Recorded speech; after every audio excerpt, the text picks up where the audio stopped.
This week on Dance of Joy, we talk about trends in 1980s adult sleepwear, the healthcare system on Mypos, and emergency closet pants. All that and more as we rewatch Season 2, Episode 1 of our favorite 80s hit sitcom, Perfect Strangers.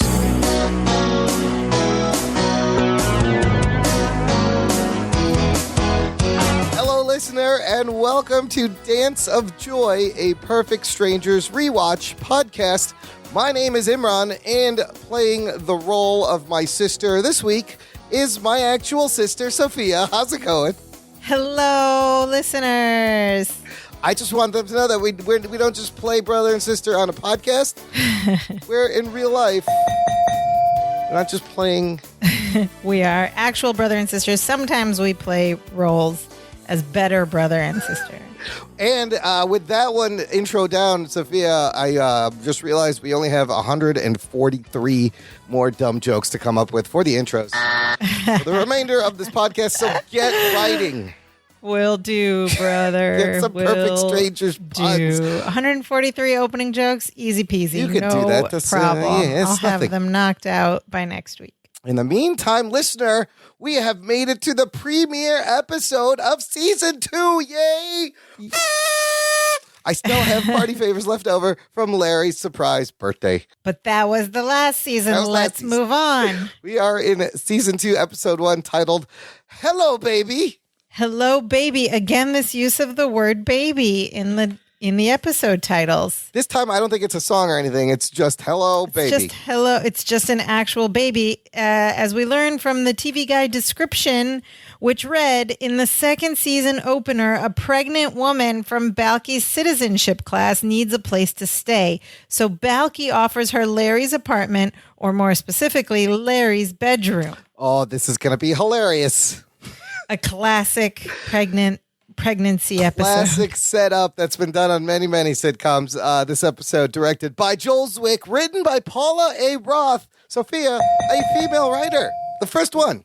Wow. That's cool. Well, you know, it was the 80s and it was an episode about a pregnant woman. Oh, so, of course, they said, let's get the lady writer in here. The boys in the writing room were like, is there a woman anywhere? We want to do this pregnant episode, and we know nothing about it. So, Paula, you want to help us out? Great. Which I appreciate a little bit more than the boys just trying to write it themselves. Well, we could do this. I've seen birth. I'll write this. Don't worry. Season 2, Episode 1 premiered September 17th, 1986. Now, the first episode was 6 seasons, and, you know, traditionally September fall is a new TV show season. Always very exciting. It was for me. Because it runs like the school year, right? From September to like April with a few breaks in the middle. You'd get all the new episodes. The Season 2, the show is now on Wednesday. What? Yes. What are we talking about? So it started on Tuesday in between. Remember, Who's the Boss in Moonlighting, right? So they kind of have a soft intro. Now, not only is it on Wednesdays, it is the lead in their primetime lineup, setting up other new shows. For example, this evening, September 17th, 1986, After Perfect Strangers was the pilot of a new show called Head of the Class. First episode would have aired. I have a question. Now, This is completely irrelevant to younger generations of media consumers. In our day, this is not the case at all. But back in the day when shows were on primetime and aired on network television, what was the hierarchy of days like that you wanted to air on? What was the best day to air on for most popular shows? So I can tell you the second best, the death day. I'll tell you the death day. This is a popular tradition. Anytime a show gets moved to Friday night, first of all, they have given up on the show. And then if they put it to Friday night in the third hour, they're like, nobody's going to watch this, and we just need to air the rest of these dumb episodes. The graveyard shift. I think that prime time back in the day and now is still like Tuesday and Wednesday back in the normal world. And like between 7 p.m. and 9 p.m. Yes, or Central, right. And there was 8 to 10 8 to Eastern. 10 Eastern. Remember, 7 Central. Premieres on 8, right? You know, a lifetime of watching network television on Central Time, and then I moved to the East Coast, and it's still to this day jarring. The other night I was watching SNL, and I had to wait till 11:30 for it to start. Can I tell you about how East Coast centric the TV show system is. They just assume they start with Eastern, 8, 7 Central. At least they remind you and don't make you do the math. I'm like, oh boy, what time is that where I am? Central, yeah. Why isn't it 7, 8 Eastern? Yes. What about the rest of the time zones? They just don't care. They're like Mountain and Pacific. You can figure it out on your own. You're watching television in the afternoon. Yes, we gave you enough information. We don't need to worry about you. But I think, and then Thursday, remember Thursday night? However, I'm wrong because TGIF was on Friday, wasn't it? Yeah, so there must have been some kind of hierarchy. Of course, all of that is moot now because now everything's streaming. So I just contradict myself. And you know what else is moot is the idea of like fall TV season, especially this year, 2020 with COVID and all the productions shutting down. That's right. It has screwed up all the fall TV. And with streaming, there really isn't any seasons. Yeah, they just new put out stuff shows comes out all whenever. the time around the year. Every day for Netflix. They're like, here's another show you never heard of, and we're going to cancel it next year anyways. Check it out. Okay, let's get back to Perfect Strangers, which was, of course, created by Dale McRaven and starring our favorites, Bronson Pinchot and Marklyn Baker. Season 2 premiere. The first thing we see is that the opening credits are a bit evolved. What? They're a little bit new. They're wearing different outfits in the opening where they're standing next to each other. The sliding panels. They are wearing different clothes. I think they are wearing different outfits. Yes. Their backstories are shortened just a tad. Yeah. And now the end bit of the opening credits includes some of the best physical comedy scenes from season 1. It still runs for a minute and a half at this 30, point, yeah. which is still a bit long. Yeah. It will get shortened a little while later, but that was the first thing I noticed. The opening credits are a little bit evolved. Absolutely. For season 2. There are shots of new bits of physical comedy, and I think it's going to be from season 2. We're going to see it, so it's a little there tease. Are some from season 1, and then some were like, wait a minute. I'm waiting for the one where he's holding up Larry, and Larry's running like a cartoon, and you just imagine that. Well, see, I think that wasn't that in the Dolly Parton episode? No. We haven't seen that. That's wrong. I would remember that sweater. We haven't seen it yet. That's right. Act 1 listener opens again at lovely Ritz discounts. Good old Ritz discount. Not with Twinkassetti, but with a refrigerator that needs to be moved. And of course opens with a physical comedy scene, as every episode does. So we see Balky and Larry coming into the front door of Ritz. Larry enters first, and he's directing Balky as he's got a big dolly, like a furniture dolly, a hand truck, with a refrigerator strapped to it. And Larry is directing, and he keeps repeating this same phrase. He says, "Straight down here, we'll swing it in. Right on in here, come straight down, and we'll swing it in. Come straight down, and we'll swing it in." Of course, he's doing all the directing, and Balky is doing all the heavy lifting. And he calls out Larry on, "Cousin, why I do all the heavy lifting and you just swing it in? You just go straight down, swing it in." To which Larry responds, what will end up being the basic premise or thesis of this episode.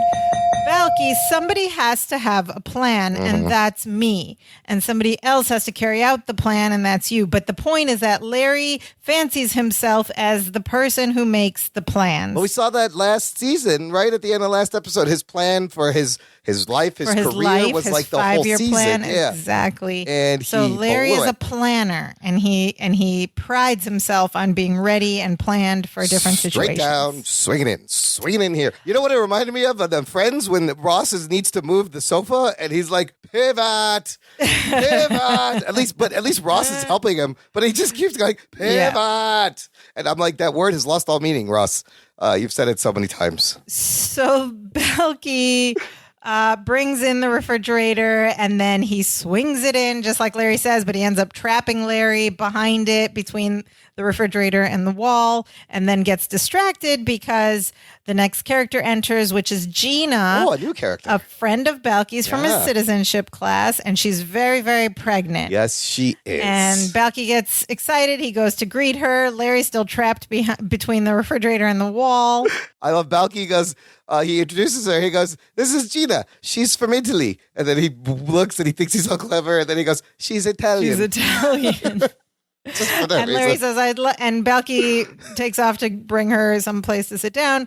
And Larry says, "I'd love to meet you, but I'm trapped behind this. I'm being crushed by this refrigerator." And Gina, with her pregnancy strength, just pulls my God. free the refrigerator and frees Larry. That's like if she was lifting a car out of accident on a trapped child. Her adrenaline went to work. And Gina is distraught. And we next learn that her husband is a truck driver and he's off in Texas and she has no way to contact him. And meanwhile, she got evicted from her apartment. She has nowhere to go and no way to contact her husband.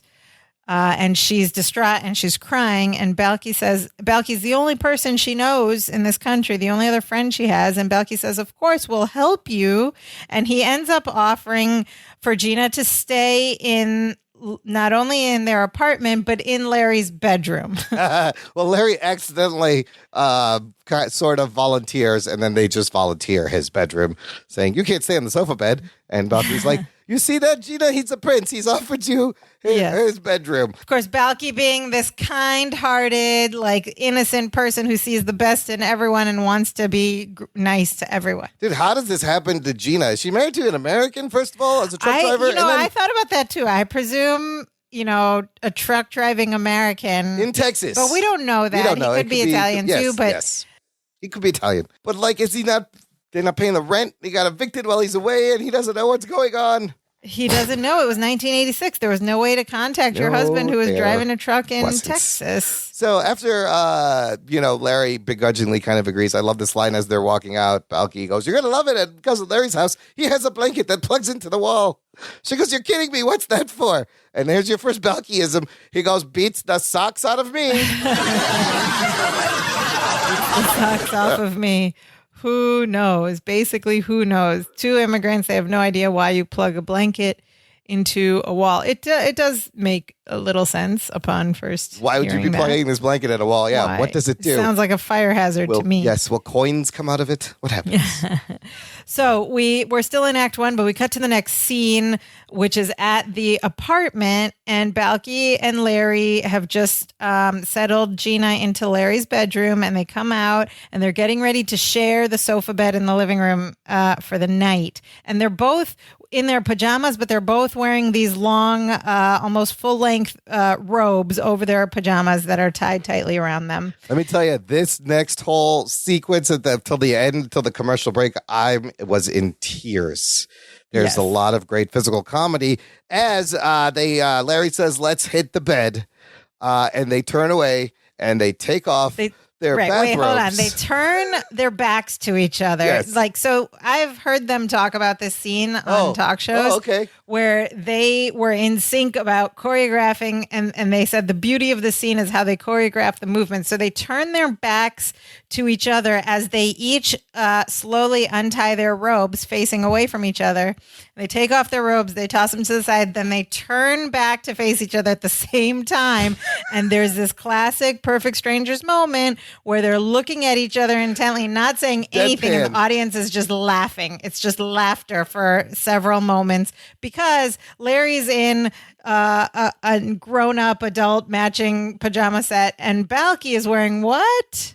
Yes, I was so jealous. I remember this episode. Balki is wearing adult Spider-Man pajamas. Full body Spider-Man pajamas. Hold on. This is a classic. This is a classic Spider-Man pajama look. It has the John Romita drawing design on the chest with the word Spider-Man, but you got the red webs going down the arms, and it's a two-piece. So the bottom, which is great, there's no mask or gloves, but the bottom has footies. It has the Spider-Man footies.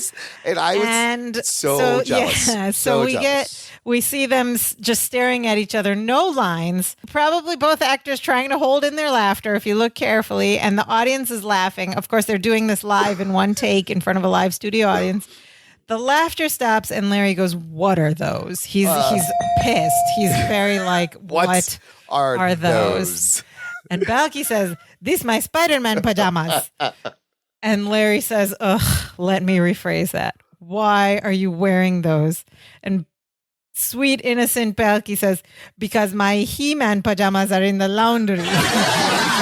And Larry goes, "Of course, I had to ask." I love that he has He-Man pajamas also. Sorry, he says, "Because my He-Man pajamas are in the laundry." And this is the first time we see these Spider-Man pajamas. I believe they come back. There will be more appearances of the Spider-Man pajamas. I'm sure they will. Also, I would love to see the He-Man pajamas someday too, He-Man but pajamas. I'm not sure that we do. The He-Man pajamas would be great. Also, how about Larry throwing out a meme he predicted from 34 years later when he said, "What are those?" I immediately thought of, first of all, Black Panther, Shuri in Black Panther doing that to Black Panther, but she's doing the meme where the guy sees the cop's shoes and he goes, "What are those? What are those?" And Shuri does it in Black Panther.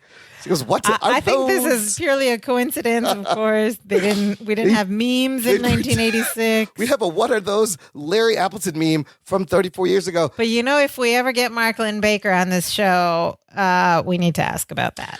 And I don't have Spider-Man pajamas myself, but right now behind me there's a Spider-Man blanket. Did you ever? Because listeners, you might not know this unless you're a fan of Imran's other podcast, the Jock and Nerd podcast. Jock and Nerd podcast. But my brother and co-host is a huge Spider-Man fan. He always has been since he was born. I remember you had Spider-Man everything, Spider-Man bedroom set, garbage toothbrush can, holder, garbage sheets, can, curtains, toys. Toothbrush. But you never had pajamas? I never had the pajamas. I do now, though, there's a hoodie that you put on, and then it has a mesh face. I know what you're getting for Christmas. Oh, but you back to the story about the listeners we don't celebrate and the Jock and Nerd podcast. Where were you going? No, we don't celebrate. All right. Also, Larry's in a respectable adult sort of pale green pajama set. Yes, more green. From Larry. Larry wears greens and blues. That's a theme in the wardrobing of this show. And then we get more hilarious physical comedy. Next, we get a very hilarious whole physical comedy scene, and throughout this scene, the best part, if you're going to go and watch it, is watch Bronson Pinchot's face. He is trying desperately not to laugh the whole time, and it's great. So Larry is frustrated. At this point, he's like just grumpy. He didn't want he begrudgingly offered his bedroom to this pregnant woman that he doesn't know, and now has to share a bed with Balky, and Balky's in these ridiculous pajamas. Larry goes to sit down on the nearest side of the bed, and Balky slips in behind him to sit on the same side. So Larry ends up sitting on Balky. So they go down into the seated position, then they both pop up right away. It's kind of choreographed and orchestrated to be hilarious. Balky's and like, then we learn they have a little argument because we learn that that's Balky's side of the bed. So Larry goes to the other side of the bed. They both get in. And Balky's. You see while they're getting into bed, you see Balky's face. He's childlike. He's excited about this little slumber party. Yeah. He tucks himself in. When Larry gets under the covers, when he pulls the covers back, we see that Balky's holding Larry's hand. Larry's more annoyed by that. He drops his hand, but it's a very cute moment.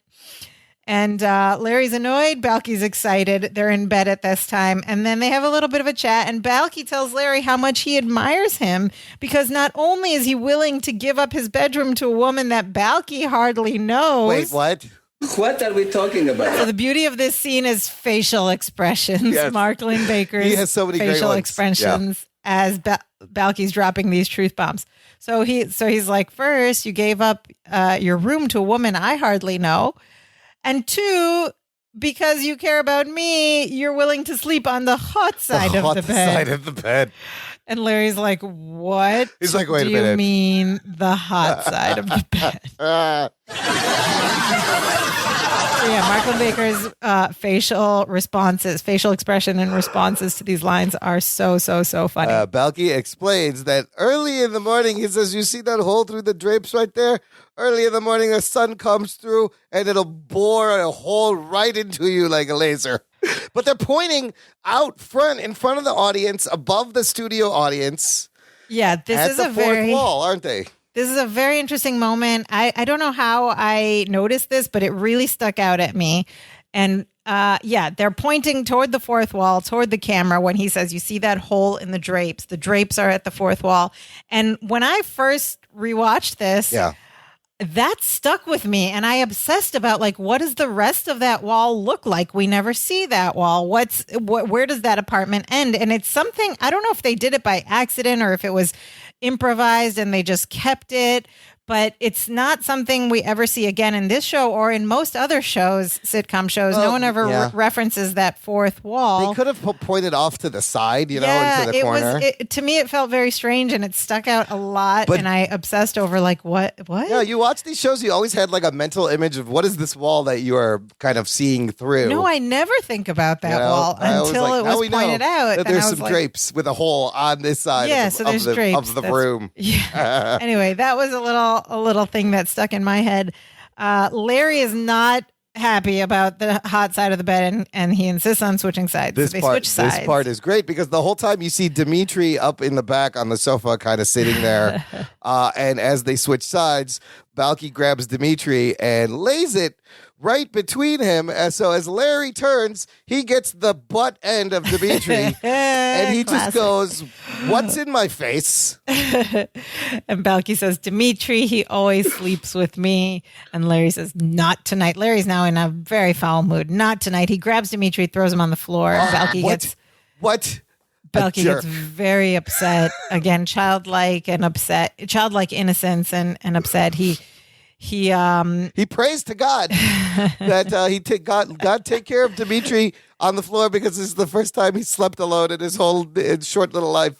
And Larry feels bad. He picks up Dimitri. He apologizes to Balki, and Balki says, "I'm not the one you threw on the floor." So he has to now apologize to Dimitri. So this moment, Mark Linn-Baker has a hilarious look for a moment. He turns his head back, and Dimitri's right there. And you can see in his face when he turns and looks at it, his head snaps back, and in his head, he's like, "Oh, God, I have to apologize to a stuffed sheep right now." Yes. And then he gives him a sincere apology. Yeah. He goes, "I'm sorry, Dimitri." There's actually a lot of great facial expression moments from both of these actors in this episode. I was crying. It was so funny. And I don't know if those were planned or if they just did them, but they were so funny. Like, no lines, so it's hard to say when they come, but there's a lot of them in this episode. I also love the moment where Balki just hops into the bed, like full body, like jumps into the side of the bed, like a kid. Which, of course, is not something you can do on a sofa bed. No, you got to break that sofa bed. There's no springs.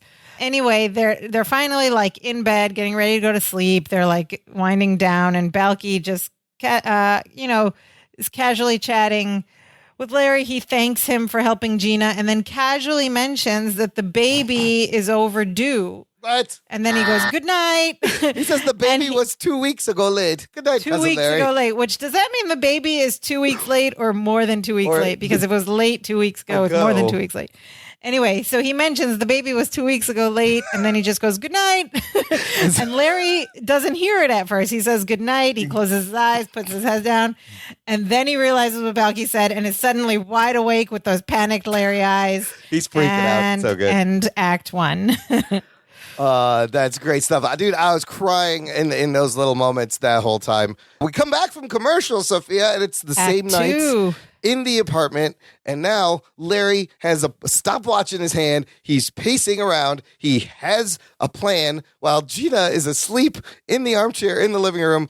Larry's been making Balki and Gina go through his contingency pregnancy plan. Yeah, and we find out that they've practiced this plan 10 times already, which is why Gina's tired and sleeping on the armchair.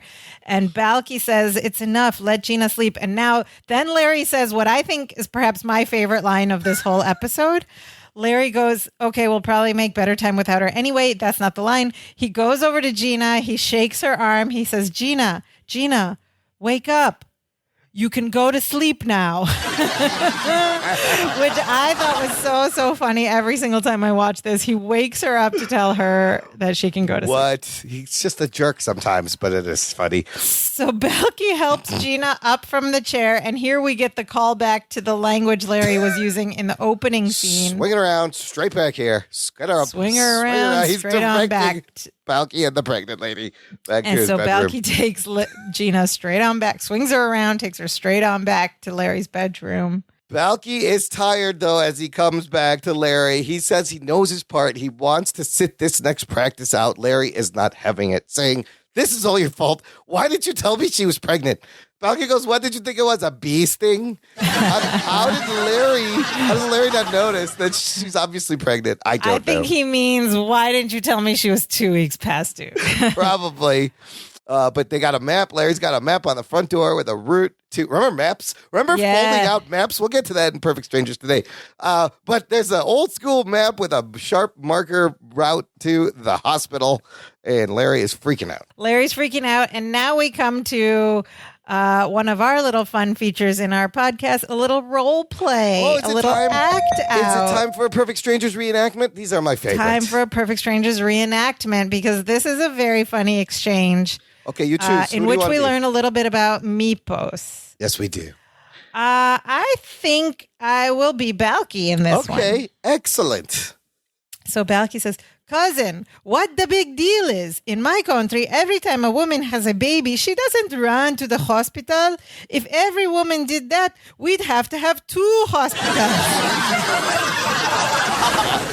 In Mypos, to have a baby is very natural. The woman is working in the field. She takes a short break. She has her baby. And then she cooks dinner for 11 men. This is America. We make things a lot more complicated. When a woman has a baby, she has to go to the hospital. That is a rule. And to get to the hospital, you have to have a plan. Now, do you have a plan?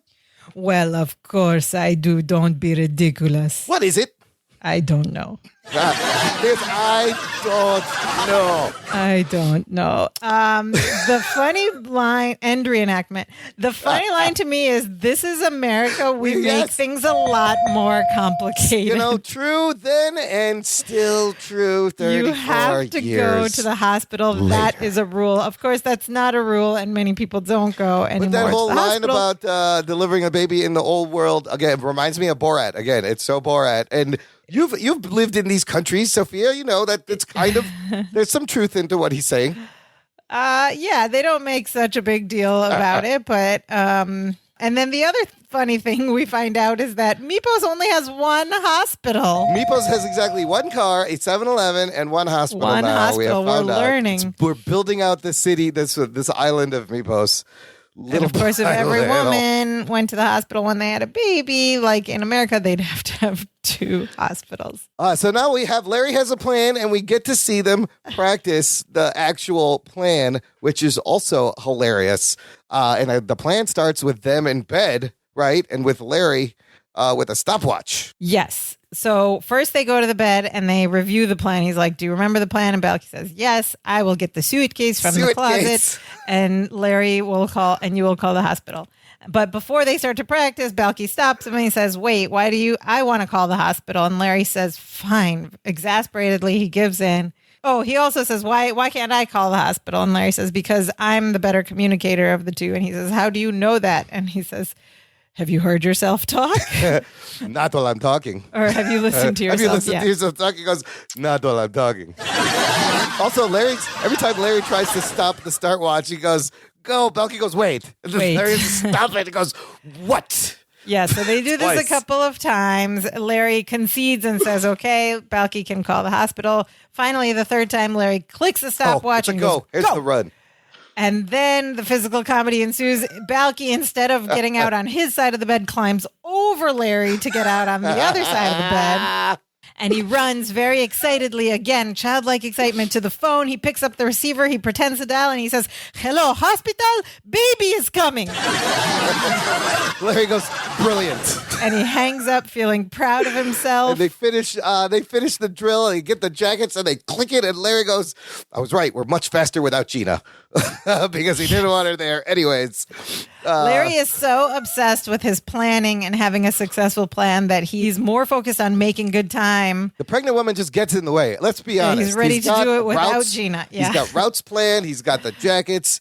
Everything is done. I love when Balky just climbs over him for no reason instead of going the other. Suitcase. And also, Larry will say back, suitcase. He's like, okay, I'll get the suitcase. You make the phone call. Just like in the driving episode, it was the grapefruit. Yeah. Okay, so now they've practiced and they're ready to go to bed and get some sleep. But Balky climbs into bed and cuddles up with Dimitri. And Larry, of course, Larry says, wait, he won't be sleeping tonight because somebody has to be awake and alert and ready. And Larry says this must have been how Eisenhower felt just before D-Day. All around him, the troops sleeping, but not Ike.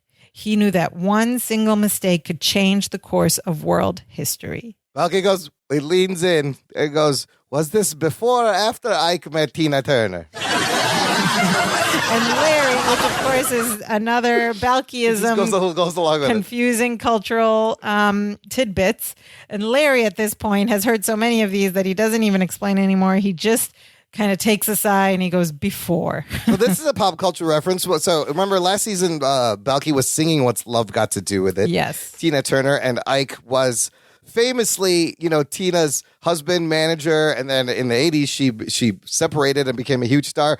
The funny thing is, at this point in 86, I think it was the jokes. These were the jokes about Ike and Tina Turner was that they would sing together. And I think shortly after, the jokes turned to like a domestic abuse nature. I was going to say manager, and Tina performer, Turner. Yes. You've seen the abuser. movie. Yeah, that movie with Angela Bassett is amazing. What's Love Got to Do with It? So good.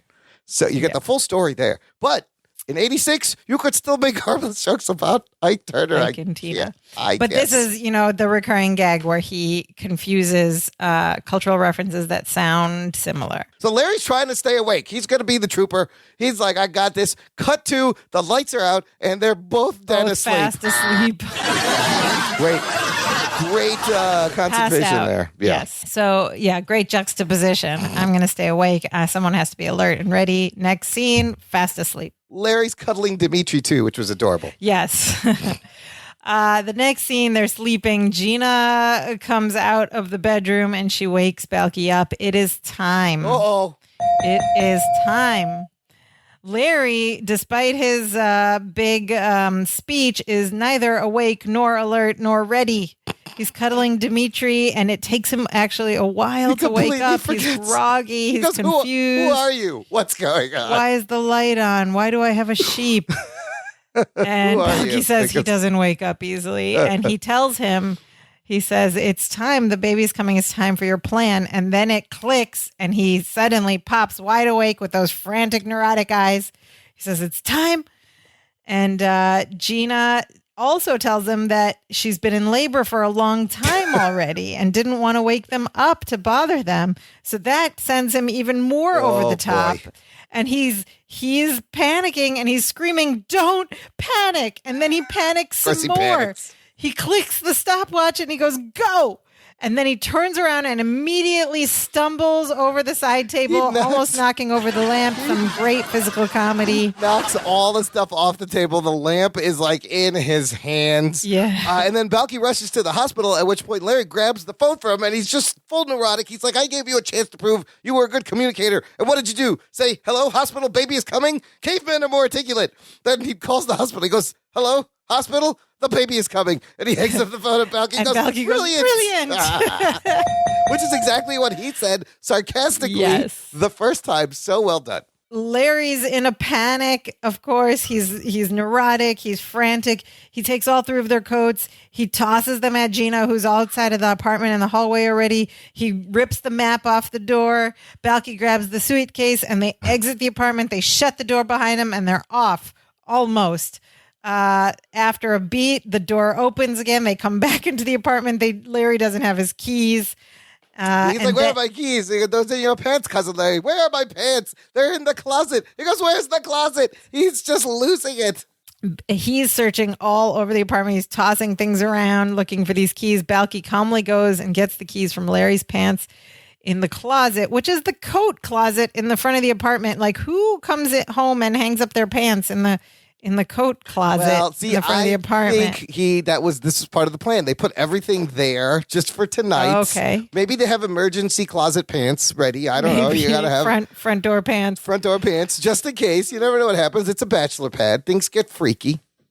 So Balky's got the keys. That's the point. And Larry's still freaking out. And they end up facing each other in another scene. Very close to each other, and Balky says, cousin, someday you'll forgive me for this, and he slaps him across the face. Because it's so great. Larry is free. He's like, why don't you help me? Where's Gina? Where's the mother? And then he slaps him. He goes, do you feel better? He goes, no. What I love about this scene, too, is the actors, right? So it's like a moment stopping, like a screeching halt after the slap, right? Yeah. And Larry's staring at him with those frantic eyes, and Bronson Pinchot slaps him and then covers covers his own mouth with his hand because he knows he's going to laugh. So it's so funny. He just like covers his whole mouth with his hand, and then he removes it to ask him, like, do you feel better now? And Larry, of course, says no. Anyway, they go to the hospital, and act 2. They leave the apartment. And at this point, Larry is completely like turned around. He goes, I'll just follow you. And then he goes, where are you going? He goes, to the hospital. Yes. And he's like, and Gina the whole time is out in the hallway waiting for them. Yeah. Act 3 opens in the car. Larry's sweet red Mustang from the opening credits. Larry's driving kind of crazy. And Balky... And this is a classic 1980s green screen type of in-car scene. I love this, the bouncy car with the green screen in the back. It's like, it's so great. You don't see that anymore. And what the green screen is showing are presumably, Chicago streets at night, in the middle of the night. And Larry's driving, and Balky's in the back seat holding Gina's hand. We don't see Gina. She's lying down, but we see her hand, and Balky sort of looking down and holding her hand, and he's saying, keep breathing. And Larry is like, I don't think I can. I think I'm hyperventilating. Balky's like, I'm talking to Gina. That's a classic women giving birth joke there. Yeah. Like, I'm talking to you, talking to the baby. And then a car cuts him off, and he's like, what's the matter with you, buddy? You late for your accident? He goes, geez, did you see that guy? How does somebody like that get to be a cop? CPD cutting him off. Also, did you notice the first shot where they show the car making a turn? The hubcap of the back left tire pops off and rolls away. That's just so that's for emphasis, how erratically Larry is driving. They were shooting like an action movie, they thought, I think, that day on set. Balky urges him to go faster. He's like, this baby is almost here. Can you go any faster? Larry's like, fine, I'll go faster. But he misses the turn to the hospital, and then he hits a speed bump, and we hear Gina screaming, and Balky saying, oh, that sped things up a little bit. The baby is now coming in the car. She grabs his hair and pulls his head back. Grabs his hair. Larry's like, we're going to die. I cannot see. Balky says, Gina, let go of Larry's head. Balky is going to have to deliver this baby himself. He tells Larry, stop the car right now. Larry slams on the brakes. Gina yells, oh, Dios mío. Larry's freaking out. He's like, what's going on? Somebody tell me. Somebody talk to me. And then you hear a baby cry. And then Larry hilariously asks, he goes, who is that? And then we hear Balky in a very sweet, innocent, gentle voice say, hello, baby. Welcome to America. And then Larry looks back and goes, oh, my God. And his head just slams down on the steering wheel, on the horn. On the car horn. And then the camera pans out. We're still hearing the horn. And we see that they are stopped in the middle of an intersection. Cars are just going around them. Yeah, they're going around them. So what's interesting here is they don't show the baby, actually. They don't show the baby. They don't show Gina. It's very PG, for primetime 1986. I think the producers were like, can we get a baby and put it in there? And then they're like, wait, you can't just show a clean baby. This baby was just born. Yeah, and the guy's like, well, can we put some jelly on a baby? And you cannot put jellies on babies. This is not going to work. You know what? Let's just not show the baby. I think that's a good choice. Also, they didn't have a lot of time. They wanted to make this birth, they only had a few minutes in the scene. I was waiting for like a hand, or that shot where it cuts to, usually in a sitcom birth, hilariously, it cuts to a clean baby. Like just wrapped up right away. No wrinkles. This baby is just spotless. Right. They didn't do that. They avoided all of that. They just had the baby cry and Balky addressing the baby. So Balky delivered a baby, and he doesn't say much more about it, but I always thought, of course he knows how to do this because he was a sheep herder and probably birthed a lot of sheep. It's like birthing sheep. Yes, this is nothing. This is just one. He's like, only one's coming out? No problem. I can handle this. And as Balky told us earlier, women just have babies in their fields or whatever, so he probably saw a bunch of babies being delivered. Look, any pregnancy where he doesn't have to shove his hand up to his forearm inside to pull out a baby, that's a good pregnancy for Balky. Well, we don't know what he was doing back there in the back seat, but... Anyways, they're back at the apartment. We're wrapping up this episode, and Larry is shell-shocked, and Balky is treating him like he's a little boy. Yeah, they enter back just tired, still in their pajamas. Balky's like, someone's had a long day, buddy. He's like, you've had a long day, big boy. Why don't you just sit down over here? And Larry lets us know that he is feeling terrible about himself. Again, of he course. said he had the perfect plan, but then he panicked and he passed out. He says, I panicked. I always panic. And Balky tries to make him feel better and says, but you had a very good plan. And Larry is not having it. He says, don't patronize me. When somebody really needed me to do something important, I was worthless. I am worthless. Oh my God, Larry, just down in the dumps, grumpy Larry. I can relate. Yikes. But Balky, of course, knows just what to say. He says, okay, well, if you say so. And then there's a little facial expression moment between the two of them where Larry's kind of like, what? you're just going to agree with me now? He's like, okay. So Balky sits down and he goes, oh, by the way, I'm going to help Gina find an apartment. I think we're going to look on Delaney Street. And then he does a little silent eye roll and a laugh up to the sky.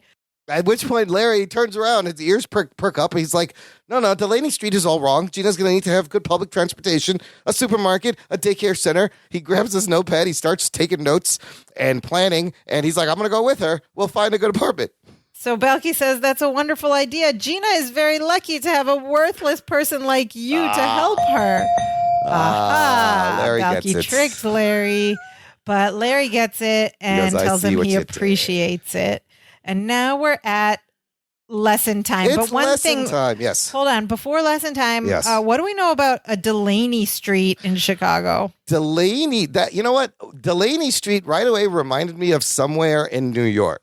Yeah. That sounds familiar. I don't believe there's a Delaney Street in Chicago. I could be wrong, but it sounds like something. I don't think there's a Delaney Street in Chicago. We have yet to actually have any actual. Did they say any actual Chicago references? They might have been. We talked about Lincoln, but it was Lincoln Boulevard, not Lincoln Avenue, which is not quite right. Yeah, they still. I don't think there's a Delaney Street in Chicago. Or Lincoln Avenue. It made me think of New York. I don't know why. I was like, it sounds like a street in the Village in New York. Delaney Street. Okay. Well, back to lesson time. Lesson time. And here, the first thing we have is another first alert. This is the first time we hear Balky tell us a Myposian saying in Myposian. And you hear him speak Mypos. In Mypos, we have a saying, bad naked. Dang dang.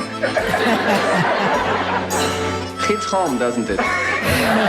That's my favorite part. It's like, hits home, doesn't it? This will end up being a recurring thing where we hear a lot of Myposian sayings that sound very funny to our American ears. You know what was funny? Where he goes the ding dang dang when he was playing with Dimitri on the bed. He was like ding ding dang dang dang dang ding dang dang. So that's the Myposian phrase, ding dang dang. What does this mean, though, Sophia? Right. It says, if everyone knew how to herd sheep, there would be no one to write poetry. Oh, Larry nods his head. And Balky says, do you know what that means? Larry says, it means we can't all be good at everything, and that's okay. And Balky says, oh, so that's what it means. He doesn't even know what his own dumb Myposian saying meant. Classic.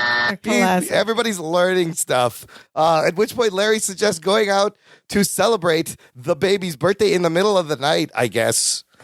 What time is it? I don't know. It must be like 3 a.m. at this point. 4 or 5. We get another Balkyism. Balky goes, you don't have to ask me once. And then we get another Balkyism because let's go paint the town red, white, and blue. 2 in a row. Once again, in this episode, for maybe the 3rd or 4th time, they exit the apartment, shut the door behind them. There's a beat, and they come back into the apartment. But first, let's put on our pants. And they both go again to the front closet to grab their respective pairs of pants that they keep in the coat closet by the front door. The emergency closet pants. Roll credits. This was a really fun start to the season 2. So lots of laughs. Like I said, man, I was in tears in that whole, their reaction, their chemistry. Facial expressions, physical comedy. We had it all. A baby. We had a baby. The plot of a pregnant woman about a man worrying about getting a pregnant mother to the hospital on time. Of course, you've seen this in lots of other TV shows. Most famously, Dick Van Dyke Show, and I instantly thought of the episode of I Love Lucy, where it's Ethel and Fred and Ricky got to get everything ready, and in the end, like Lucy just goes on her own, and they all like slam into each other. Or I forget what happens. And we still see this storyline in modern sitcoms. But traditionally, it falls to like the dad, but there's no dad in this situation. This was really interesting. Yeah. Like I could see, imagine the writer's room saying, "Hey, let's do this classic thing about but like Balky and Larry are bachelors, right? Yeah, They're like young men. How are we gonna?" So I think they made it work. I mean, it's unique. It's funny. Also, imagine them as fathers. Like Larry's gonna be the overprotective, anal retentive, crazy father, and like Balky would just be like the fun dad who doesn't get stressed out. That's funny that you say that because I just watched an episode in season 7, which is exactly about that. Oh, spoiler, jumping ahead. Another something that's going to happen later this season, the character of Gina Morelli, played by Candy Milo, she's also going to come back with the baby son, we'll find out his name's Frankie, in the episode titled 2 Men and a Cradle. Yes, another very hilarious episode. So Gina had a pretty successful career doing commercials for something called Mervyn's Department Store. I've never heard of it, but apparently the commercial was her standing outside the glass doors, tapping on them, saying, "Open, open, open." And I guess the catchphrase stuck with Mervyn's for many years, possibly even to this day.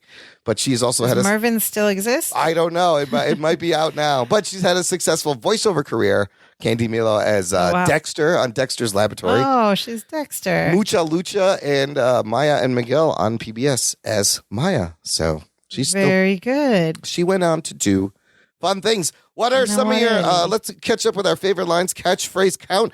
Don't be ridiculous. Of course I have. Don't be ridiculous. Said one time, just one time, but still memorable. We had a cultural mix-up with Ike and with Eisenhower Ike and Tina. Because doesn't he bring up Ike again at the end? He does. Right? When he's pitting himself. Yeah, when he's like, I'm worthless. Ike would be so disappointed or something. Yes. What about Tina Turner? We also had a first Myposian saying. Yeah, so with your dialect and your international language knowledge, yes. What did that sound like? What could you take away from that? It sounds like a made-up language. Okay, that's probably what. That's probably what it is. It's funny. It definitely is a made-up language. We will hear a lot more Myposian in all of the other episodes, and it is definitely a made-up language. I keep bringing up Borat because that similarities, obviously, but it's what's interesting. This might blow you away. I learned this, and you still haven't seen the movie, Sophia. I have not, believe it or not, I've not seen either Borat movies. In the Borat movies, when he's talking, when there's two characters, he does this wild thing where he talks in Hebrew. Actually, Sacha Baron Cohen, but the other person will talk in a completely different language. In the first movie, it's Armenian. In the second movie, it's Bulgarian. But they play it off as a fake Kazakh language. But the thing is, both actors have to remember what they're actually saying in context in separate languages and remember what they're saying. No, but each actor is speaking the language that actor knows, so they'll know what they're saying. But they know what they're saying, but the other person has to know what the other person is saying in a language they don't know, but they're saying what they're saying in there. It blew my mind. I was like, well, that's crazy. Why not just make up a language like Balky? It's a lot easier. We will get a lot more insight into the Myposian language. Sometimes it sounds more like a real Mediterranean language, like a Greek or something, and sometimes it sounds completely, fun and made up. Bingy, bingy. Let's get into Perfect Strangers today. We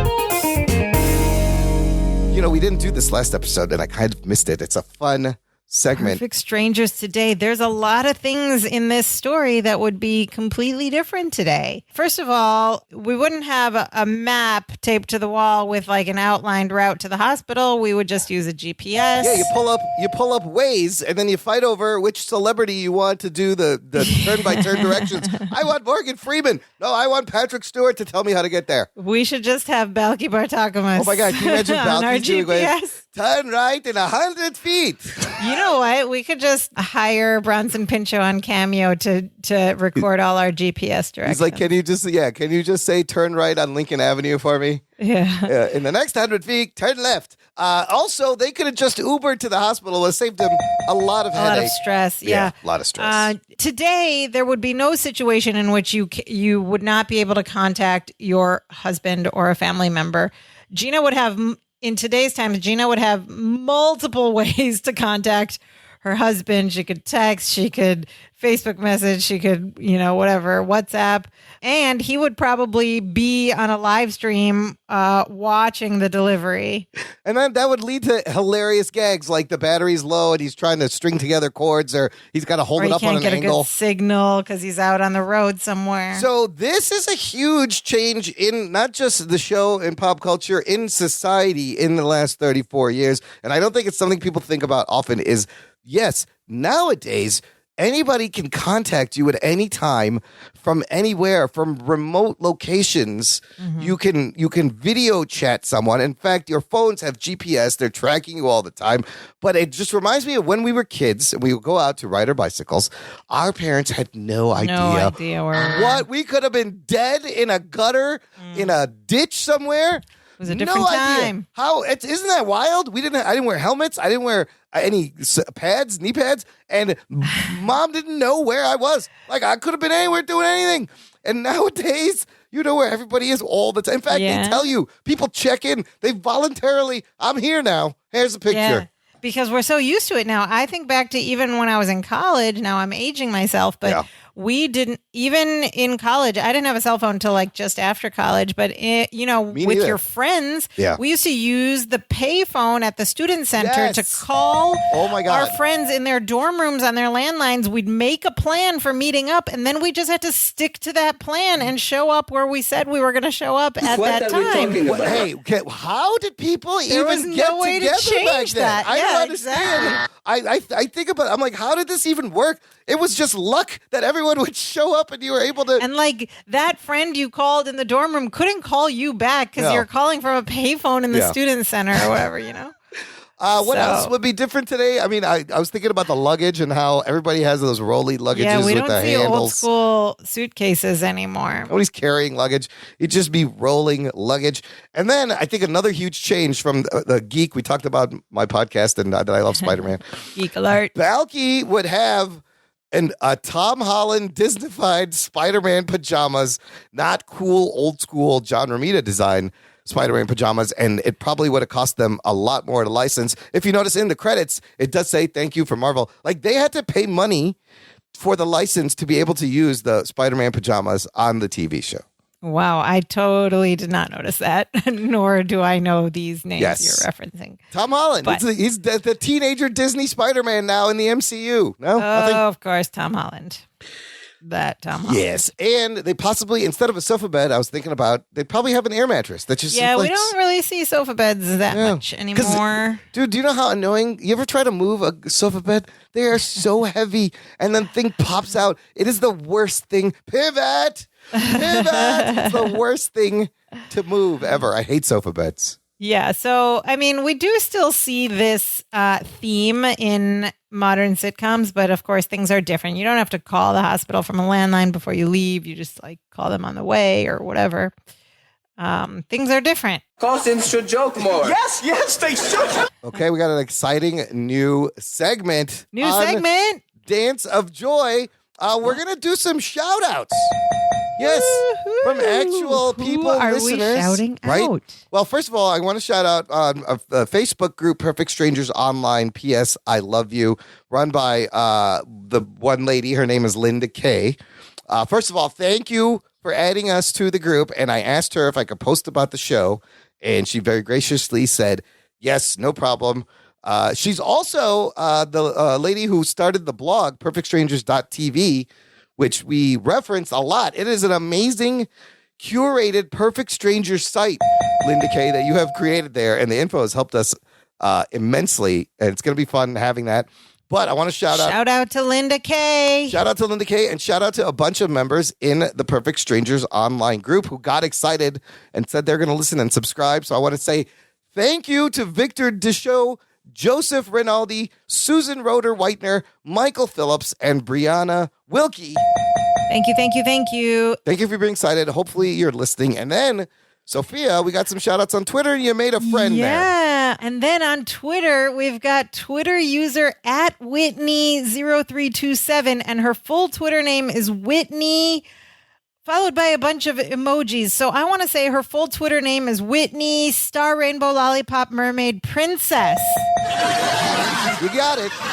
So Whitney has written us some very lovely messages on our Twitter. She says, I am a huge fan of Perfect Strangers. I've seen every episode. I know every catchphrase, and I know all the personal info about the actors. I love Perfect Strangers so much. I have a dog named Balky who is a Snorky. That's amazing. And what is a Snorky? You're a dog person. It's a miniature Schnauzer and Yorkie mix. And I was like, I need a photo. And she sent a photo, and he's adorable. Very Whitney, cute. Balky is adorable. I love that she has a dog named Balky. That's amazing. And Whitney also wrote in another tweet that she appreciates the podcast and will definitely be tuning in.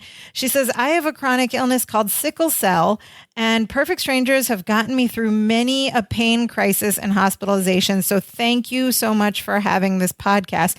Whitney, I really appreciate this. To all the listeners, of course, my co-host and co-brother knows this. I also have a chronic illness.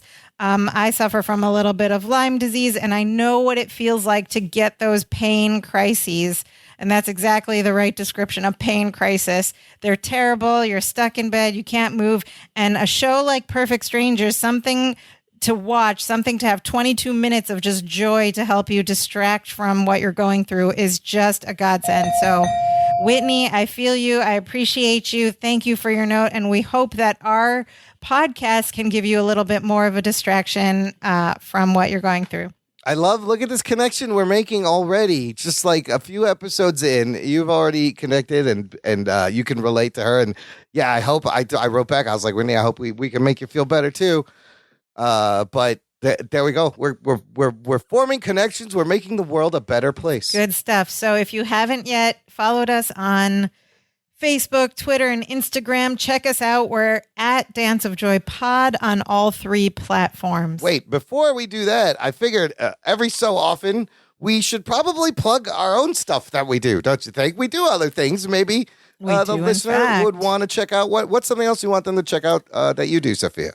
Well, you can check me out at sophiajaved.com, SOFIAJAVED.com. I am a stand-up comedian. I post some stuff on that website. It's been a rough time for comedy during the pandemic, yes. But I've been doing a lot of virtual comedy events on Zoom and other platforms, and I update the calendar on that website. You can check me out there. I'm also at Soph Javed on all the social medias. Check me out. And as my sister alluded to earlier in the episode, I also have another podcast called the Jock and Nerd Podcast. You can find everything at jockandnerd.com. We go over superhero and comic book, TV and movie news and reviews. We do geek news, entertainment. We'll do a review of something every episode, and you get 3 completely different points of view in this review. So there's something for everyone. Believe me. I've been running for about 5 years. I have a lot of fun over there. I will caution the listener, it is different than this show in one sense, is we have a lot of potty mouth over there. So just fair warning. It's not a family-friendly show like Dance of Joy. Not as safe for work as Dance of Joy is. So all those links I'll put in the show description, listener. You can check it out. We'd love it if you check out some of our other projects. I guess it's a product. Check us out on social media. Jock and Nerd is on all the social media. Sophia Javed Comedy is on all the social media. Check us out. Give us a follow. Share with your friends. We would really appreciate it. And then make sure you subscribe to this show. If you haven't already, you can find it in all your major podcasting apps. This way you never miss a show. Next week, I got a little promo from the TV. Here's a little tease for next week's episode. Wednesday. I am Conehead the Barbarian. The fitness bug bites Balky. Perfect Strangers. Then the love bug bites Arvid. Go for it. Head of the class right after Perfect Strangers.